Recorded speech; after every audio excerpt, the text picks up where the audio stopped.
Assalamualaikum warahmatullahi wabarakatuh. Apa kabar semuanya? Semoga dalam keadaan yang baik dan sehat. Di video kali ini kita masih membahas tentang STP proses. Setelah kemarin kita membahas tentang segmentasi, maka selanjutnya di video ini kita akan membahas tentang targeting atau target market. Seperti apa itu target market? Mari kita simak video ini selengkapnya.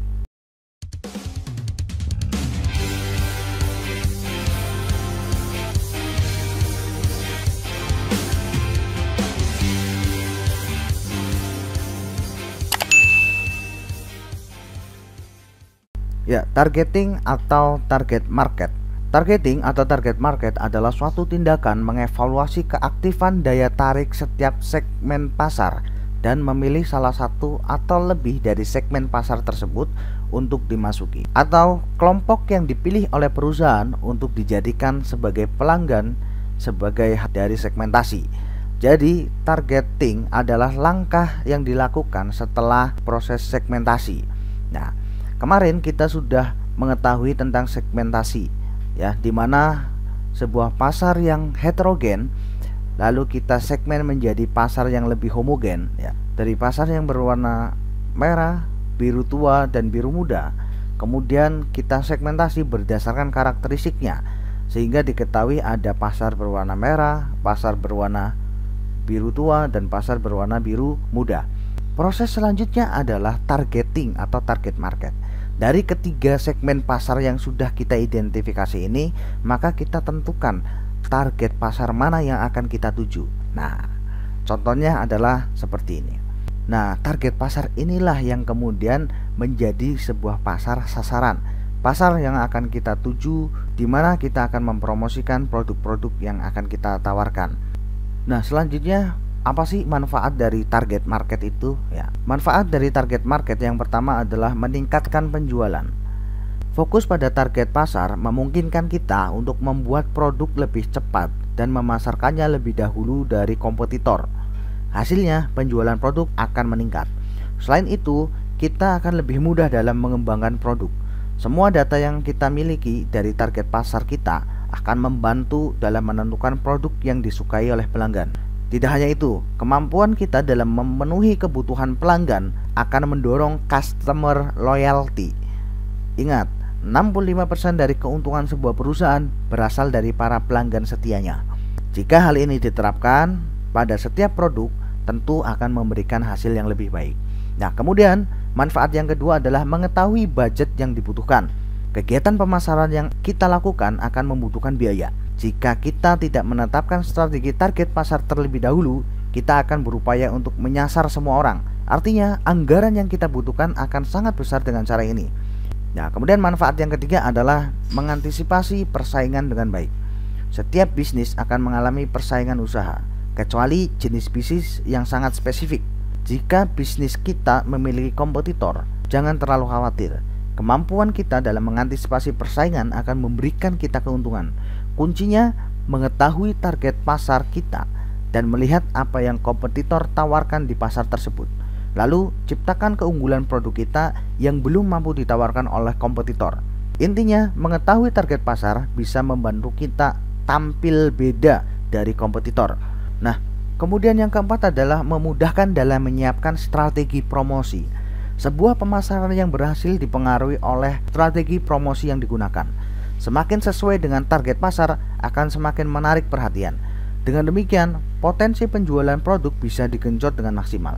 Nah, target pasar kita akan menentukan apakah promosi akan dilakukan melalui media cetak seperti surat kabar atau majalah, atau pemasaran melalui sosial media saja. Nah, hal ini membutuhkan pertimbangan yang mendasar pada data, yaitu target audiens kita.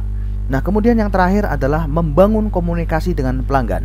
Dengan mengetahui target pasar, kita akan lebih mudah berkomunikasi dengan pelanggan kita. Tujuannya memahami kebutuhan mereka. Komunikasi yang kita lakukan bisa dengan cara survei atau metode lain. Karena sudah mengetahui target pasar, kita tahu siapa saja yang layak kita libatkan dalam kegiatan tersebut. Informasi yang diperoleh pun akan sangat presisi. Hal ini penting untuk menentukan produk baru yang akan kita ciptakan. Nah, tentu saja produk yang dibutuhkan pengguna akan lebih mudah untuk dijual. Nah, ini adalah 5 dari sekian banyak manfaat dalam menentukan target market. Selanjutnya, ada evaluasi segmen. Kaitannya dengan target pasar, pihak perusahaan harus melakukan evaluasi pada tiap segmen yang nantinya dipilih sebagai sasaran dalam pemasaran produknya. Saat mengevaluasi segmen pasar, harus memperhatikan 3 faktor berikut. Yang pertama adalah ukuran dan pertumbuhan segmen. Pada poin ini, harus diperhatikan apakah segmen potensial mempunyai ciri khas, ukuran, serta pertumbuhan yang tepat. Dari sini, pihak perusahaan hendaknya melakukan pengumpulan dan analisis data seputar tingkat penjualan saat ini.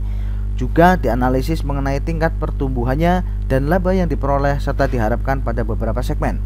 Nah, kemudian yang kedua, daya tarik struktural segmen. Pada poin ini, perusahaan melakukan penelitian terhadap beberapa faktor struktural utama yang dalam waktu jangka panjang tetap mempengaruhi daya tarik segmen. Contohnya, apakah ada persaingan produk yang lebih bagus, apakah ada produk substitusi yang mungkin muncul, dan bagaimana kekuatan tawar-menawar produknya. Nah, kemudian yang ketiga adalah sasaran dan sumber daya perusahaan.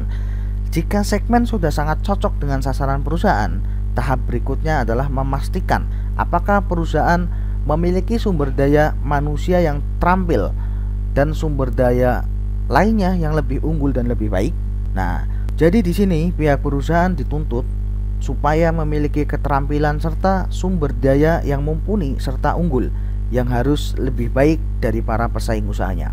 Kemudian selanjutnya adalah menentukan target market. Dalam menentukan target market, pihak perusahaan memakai pertimbangan beberapa pola berikut ini. Yang pertama adalah single segment concentration.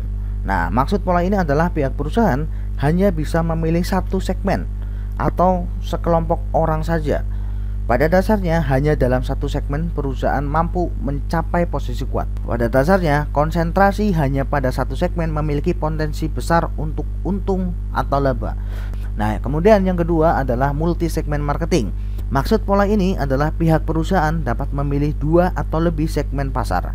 Pada pola strategi ini, banyak manfaat seperti lebih besar dan skala ekonomis dalam pemasaran.